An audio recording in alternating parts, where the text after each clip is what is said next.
fez vencer toda a minha dor e teu poder. Agora eu sei o que eu passei, pelo que eu passei, o que eu mais temia me fez vencer toda a minha dor me deu poder.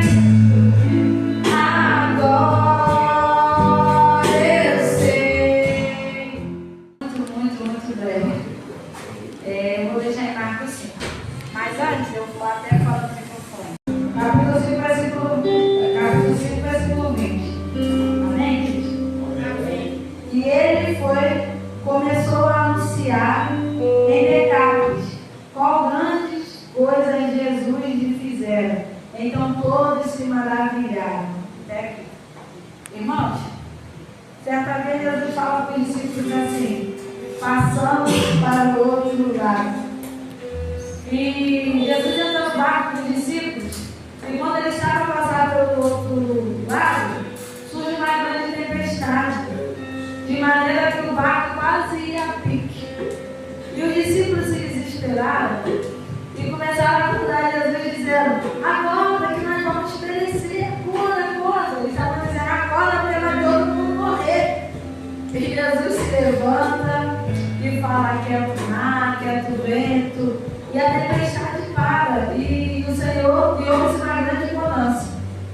E trazendo para os dias atuais, nós estamos hoje numa situação que às vezes nós estamos igual aos discípulos, entrando em desespero e dizendo para o Senhor, faça alguma coisa, senão nós perecemos.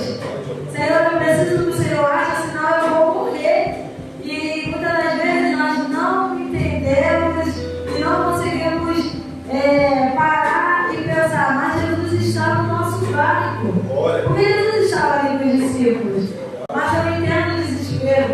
Mas às vezes nós precisamos entender assim: Senhor, se o Senhor está no nosso barco, eu sei que nós não vamos morrer. Porque se o Senhor está ali no barco dos discípulos, nós temos que pensar: se nós morrermos, ele vai morrer também. E não era chegada a hora dele ainda. Então eles não morreriam. Então hoje em dia a gente temos que pensar assim: Senhor, ainda não chegou a minha hora. Então mesmo que a tempestade venha, nós não vamos morrer. Mesmo que os inimigos tenham Aleluia! saúde, nós não vamos morrer. Mesmo que a nossa casa não esteja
Mas o Senhor que faz, igreja. E o Senhor quer